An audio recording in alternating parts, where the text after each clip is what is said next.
And if the headlines of the biggest newspapers, TV reports, and even some bestsellers had been secretly orchestrated, not by editorial teams, but by the CIA itself? How far has this shadow war infiltrated what you believe to be free information? In the heat of a summer tipping into the abyss, the year 1941 stands as a threshold. The world is burning. Europe is faltering. London is barely holding on. Across the Atlantic, a still hesitant power watches the flames spreading across the continents. In Washington, the corridors of power vibrate with a new unease. The war is not yet theirs, but already words circulate like invisible scouts. Rumors, dispatches, fragmentary reports. The United States understands that it can no longer just watch. It must know. It must speak. It must already influence. At its head, a man soon nicknamed Wild Bill Donovan, a Wall Street lawyer, a decorated hero of the Great War, a hard face, an unwavering energy. Roosevelt chooses him because he knows Donovan fears neither shadows nor risky bets. The mandate is broad, too broad for timid minds. Collect information, centralize it, read between the lines, but also, already, speak to the world. Not just through official speeches, but through stories, news, guided rumors, propaganda, yes, but wrapped in the respectable mantle of information. Amid the crash of bombs falling on Europe, the COI learns to wield words as weapons. Leaflets drop from planes. Radio bulletins slip behind enemy lines. Articles appear in foreign newspapers as if they came from free pens, while they are born in the offices of Washington. Under the seal of the OSS, Donovan builds a parallel world. Agents circulate in Europe behind the lines. They sabotage. They spy. They speak, especially. They write.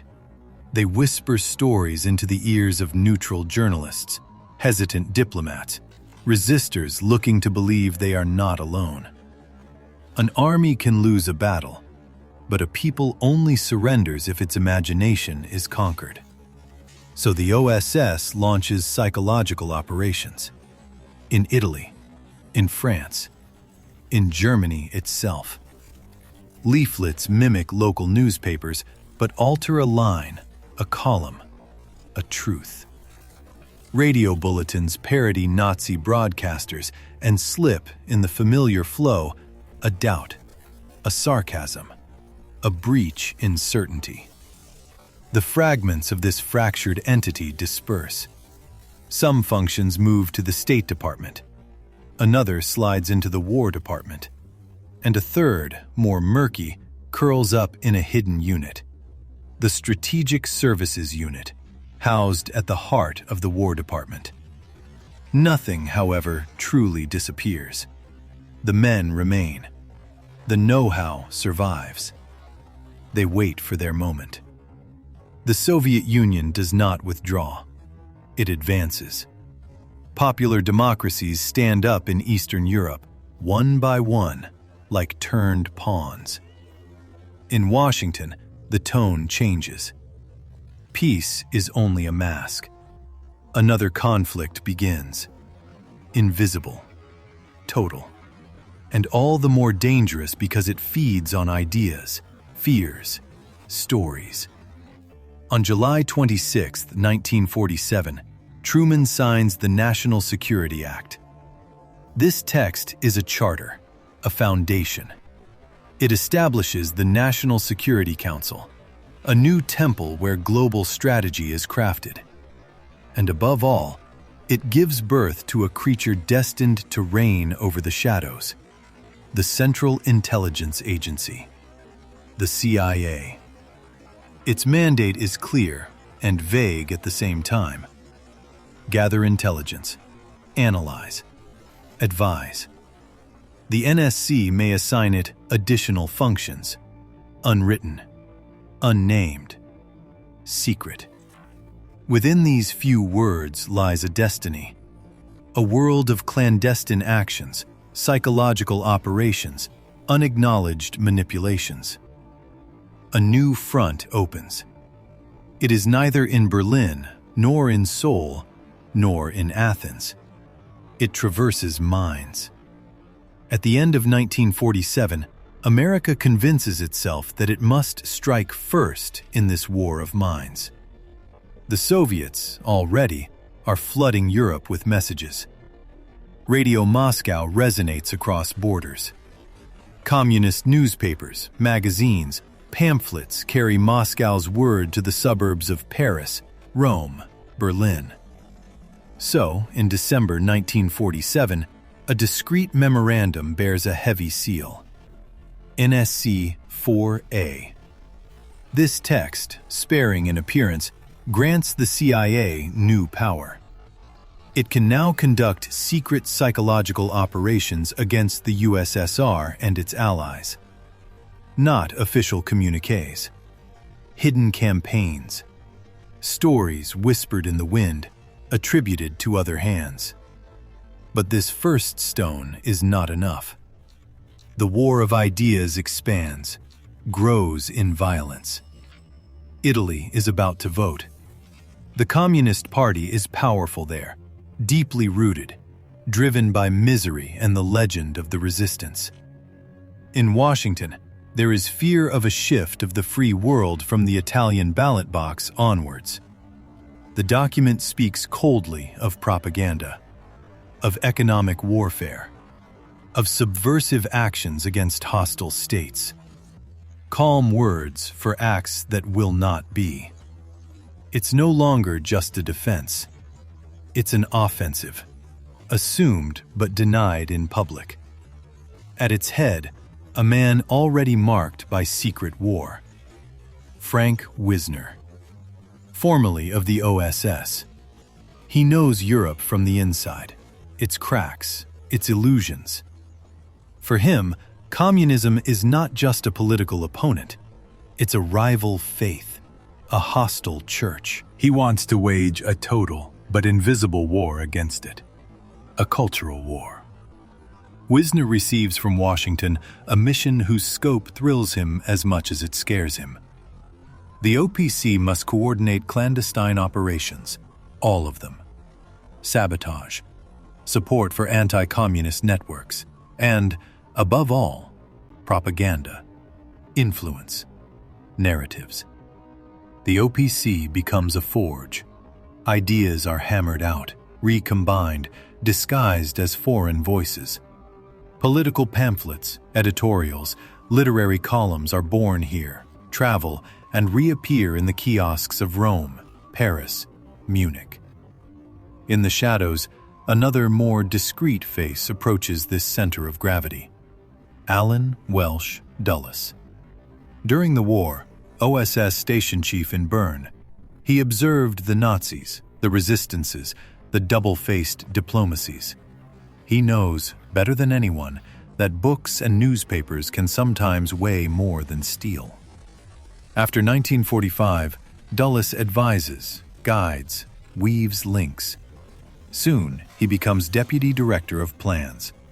He looks at OPC, observes Wisner, approves his intuitions. Dulles does not believe in the neutrality of ideas. He sees in intellectuals, journalists, and artists as many potential weapons at the service of American foreign policy. Around them, the bureaucratic structure transforms. The OPC, first a special entity, begins to integrate into the CIA like a blade being driven deeper into the handle. The Special Intelligence Operations, the Office of Special Operations, cross its paths. In 1952, the merger becomes formal. OPC and OSO are united under one roof, one command: the Directorate of Plans. Later, it will be called Directorate of Operations. Behind these cold terms, a burning reality. The clandestine machine now has a single heart, directed towards a vast and elusive target: the minds of peoples. Wisner and Dulles do more than just line up budgets. They weave a web that envelops press, publishing, radio, cinema, cultural organizations. Archives, later, will speak of these threads. Historians, like Hugh Wilford and Francis Stoner Saunders, will read in the declassified documents the extent of the network forming at this time. Already powerful American newspapers become levers. Their international editions carry, far away, selected narratives. Articles, written in New York, reappear, translated, adapted, in Allied newspapers. The words no longer only carry American opinion, they project it, plant it like a flag in other imaginations. Meanwhile, in the still ruined streets of Italy, France, West Germany, new publications emerge. Anti-communist reviews, independent newspapers. Behind some of them, money circulates silently. Private foundations, with respected names, advance funds. But behind these foundations, another source pulses: the CIA. The OPC uses these screens, these facades, to discreetly water titles that gradually establish a narrative. Communism is not liberation, but a new servitude. In Washington, New York, Paris, Rome, Berlin, journalists become relays. Some are foreigners, correspondents fascinated by this America that seems to embody the future.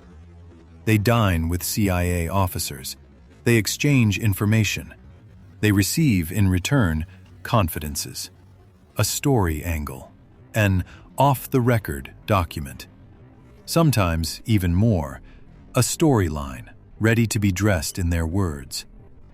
Others are Americans, based abroad. They know their press card opens them to territories forbidden to diplomats. CIA officers, often former OSS, from the same universities, the same social circles, approach them. Exchanges of services are proposed. It's suggested that, under the mask of the correspondent, another mission could be slipped: collect, influence. In return, access. The scoops. The illusion of being at the heart of power. All this unfolds in a context where America stiffens. 1947, the Truman Doctrine lays the foundations of the Cold War. The United States commits to containing communism wherever it advances. In June of the same year, the Marshall Plan promises to rebuild Western Europe, but also to tie it to Washington through the flow of dollars and narratives.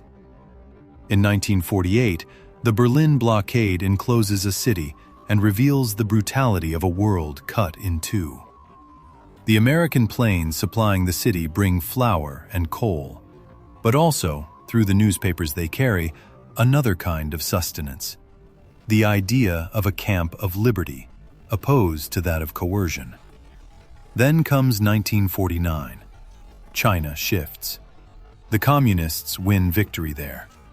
On the map, a red giant rises. In 1950, the Korean War breaks out. Weapons speak again, but behind the cannons, the radios also scream. Each camp describes the other as an absolute threat, a faceless enemy. In the United States, this external tension fuels an internal fever. McCarthyism rises like a dark wave. The House Un-American Activities Committee multiplies hearings, hunting for any hint of communist sympathy in studios, universities, and newsrooms. Senator Joseph McCarthy emerges in 1950, brandishing lists, accusations. Fear circulates, embeds itself in private conversations, in newsrooms, in CIA offices. In this climate, psychological operations find an ardent justification. They strike too. They saturate the space with their narratives. Should we remain unarmed? The argument is simple, seductive, dangerous. To respond to Soviet propaganda, America must wield its own. Yet, the legal framework remains murky. The CIA operates in a gray area. NSC directives give it a broad mandate, but without precise guidelines for covert propaganda.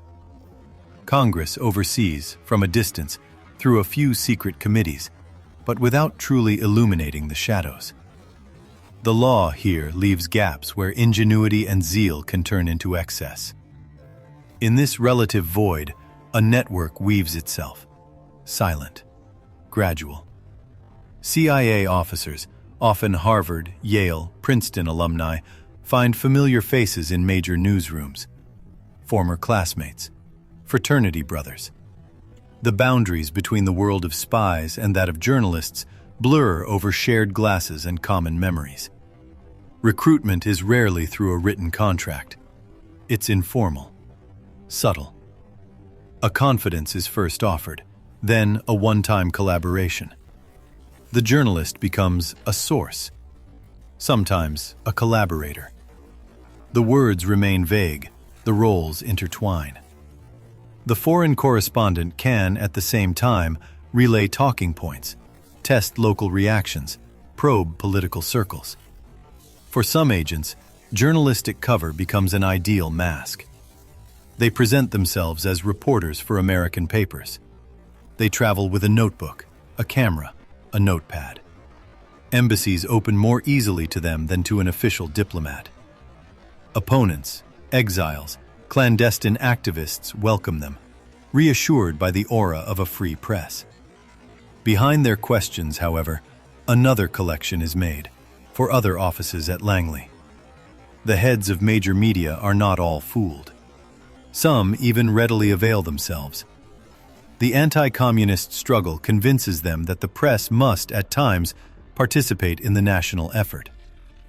Owners, publishers, editors-in-chief discuss with CIA representatives. They accept discreet arrangements. So many doors ajar that historians of subsequent decades will find, fragment by fragment, in the investigations on these years. It's only in the 1970s that this term begins to circulate in investigative literature. Journalists, like Deborah Davis, speaking of Katharine Graham and the world of the Washington Post, mention a secret CIA influence program on the media. Other authors take up this name, spread it. It becomes a convenient label to denote a diffuse set of practices, manipulations, collaborations. The facts, however, speak a less spectacular but more solid language. They show, piece by piece, a real interference. Occasional paid collaborations between the CIA and journalists. Hidden funding of foreign media. Articles inspired, amended, suggested by shadow officials. Faced with this mix of fragmentary evidence and amplified narratives, a distinction becomes necessary. On one side, what is documented? Memos, reports, concordant testimonies. On the other, the use of the term Operation Mockingbird, picked up in radical critiques, conspiratorial speeches, without ever an official document confirming the existence of a single program by that name. Thus, a decision imposes itself on anyone who wants to tell this story with rigor and zeal. Use Operation Mockingbird as a convenient banner. Not to claim that a single program, coded as such, orchestrated everything, but to designate, in one word, a constellation of media influence practices deployed by the CIA since the genesis of the Wisner and Dulles era. One word, then, for a whole. A bird song for an aviary of guided voices, of directed pens. Emerging from World War II, in the turbulence of the dawning Cold War, America no longer just defends its borders. It begins to deliberately shape the mirror in which the world looks at it. And this mirror, now, is no longer just glass. It is paper, ink, and waves. Operation Mockingbird.